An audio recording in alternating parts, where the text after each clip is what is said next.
give you the option.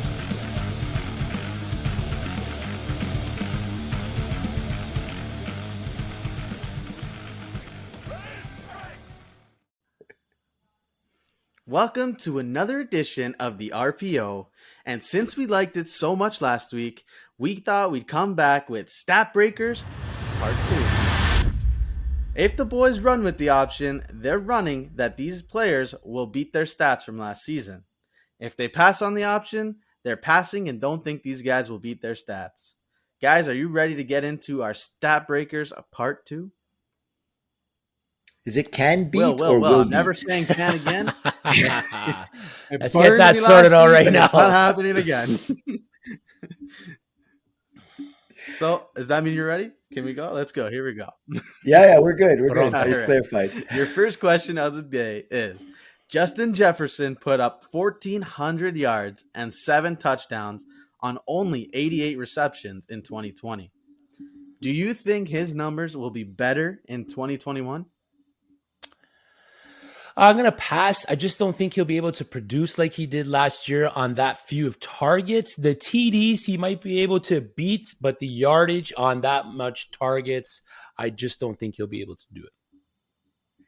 I'm going to pass as well. I see a slight decline in the yardage. I mean, the TDs will probably be there, like you said. But, yeah, I think they're going to run the ball a lot more with Dalvin Cook, and that'll lower his yardage there. And I think that Thielen's going to get a few more of the yardage as well. So. Yeah, I'm definitely agreeing with you guys on that one. Our question is... Not as many to win you fantasy with Thielen, eh? I mean, come on. I need Thielen to do it. Your next question. Derrick Henry rushed for a league-leading 17 touchdowns last season. With the arrival of Julio Jones and signs of more passing this year, will Derrick Henry get back to 17 or more touchdowns this season? I'm going to pass. I don't think he will. I didn't think he'd get the 2K yardage, and I don't think he's going to get 17 TDs this season. I just think there's going to be some more balls to be thrown, and they may light up on the running and or giving him all of the running. I think they're just going to ease him because not ease him, but they're going to use him a little bit less to get him fresh for the playoffs, especially with the extra week this season. I'm going to run. That's an average of 1 touchdown per game, which I think is very doable for Derrick Henry. He's the engine that makes that offense run, and the Titans know that. So I'm running with that one. Can't go against King Henry, guys. Come on. That's right. All right. Alvin Kamara had 756 receiving yards last season. Can he? Whoa, let me rephrase. Will he? Will he hit 1,000 receiving yards this season?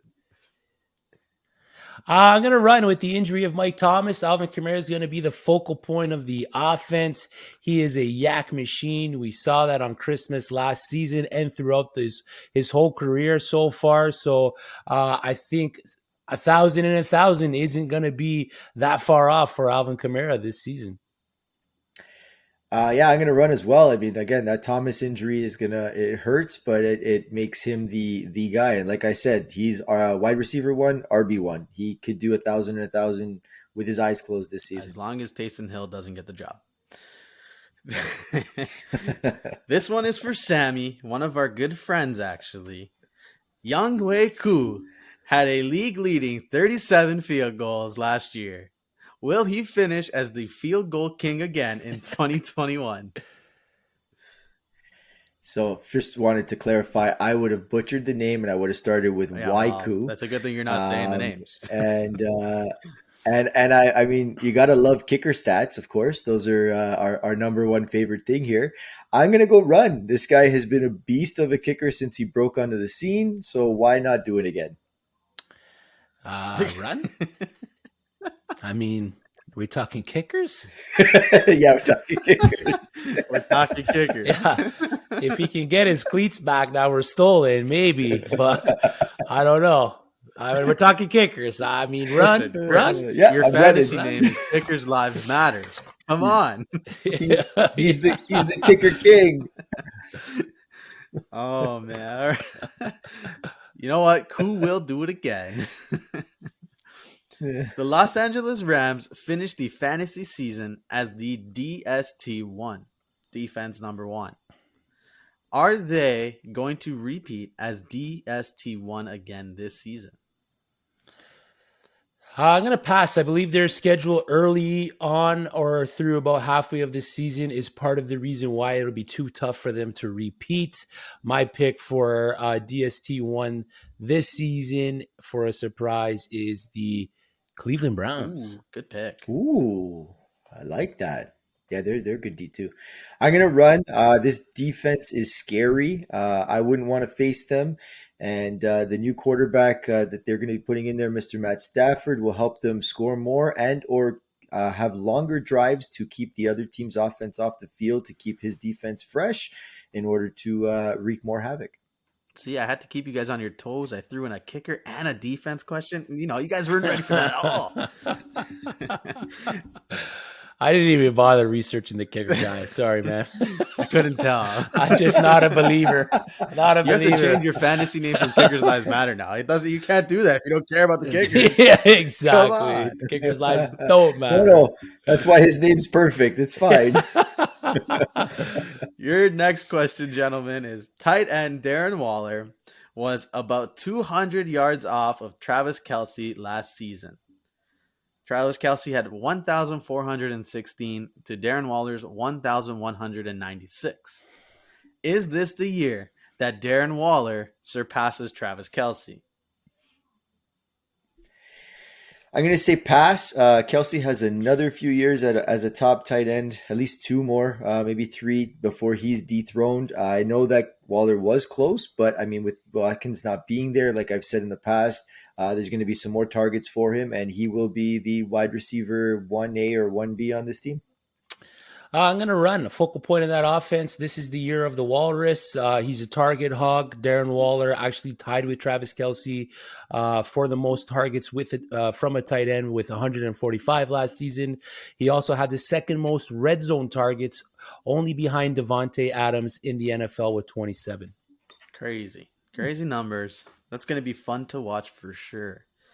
Your next question, gentlemen, is no quarterback last season threw for more than 5,000 yards. Do you think that this year someone will eclipse the 5,000 yard mark as a quarterback?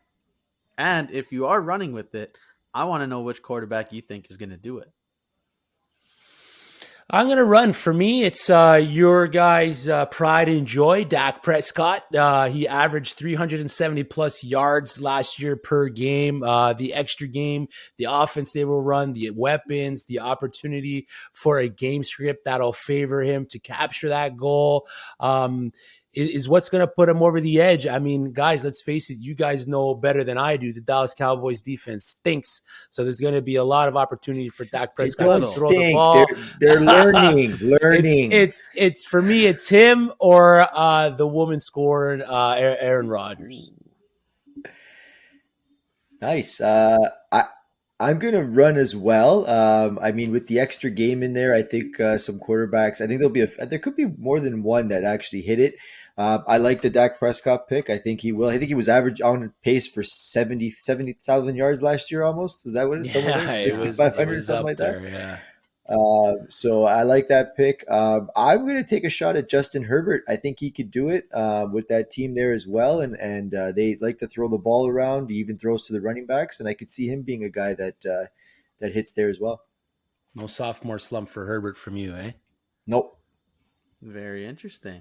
All right, guys, your last question of the day is Davante Adams last season had a league-leading 18 receiving touchdowns. Now that Rodgers has signed, are we going to see a repeat from Davante Adams? Or can he do better at least? I'm going to run. Aside from adding Randall Cobb and Amari Rodgers in the draft, there's not much else that's changed in Green Bay. And we've said this before that I think Rodgers is going to be on a warpath to show people that he deserves the money that he gets. And he's going to probably leave Green Bay after this. And that means Davante Adams, who also doesn't want to be there, he wants to be the number one wide receiver and paid that way. So he's going to ball out as well. And I think that he's going to at least hit it or more. Yeah, I'm going to run as well. There's no reason why he shouldn't. His route running is elite. And within the red zone, you see it. He creates separation so easily just by the tricks that he has at the line when there's press coverage, when they're close to the end zone. He is Aaron Rodgers' main target when it comes to throwing touchdowns. So there's no reason that Devontae Adams shouldn't be the wide receiver one, shouldn't meet that 18 receiving touchdowns. And just like Aaron Rodgers wants to get paid, he's going to show why the man that is Devontae Adams should get paid as the number one wide receiver. Love to see it. I think you guys are both correct. Well, that is our edition of Stat Breakers Part 2. Be sure to check out our other episodes wherever you stream your podcasts, as well as on YouTube. And don't forget to follow us on our social media. We will see you next week for another rendition of the Run Pass option. We hope you have a good night, everybody. We will see you next Wednesday. Ciao.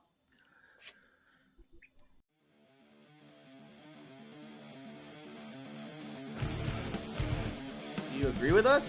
Disagree with us? Let us know with a comment below, or even reach out to us and DM us.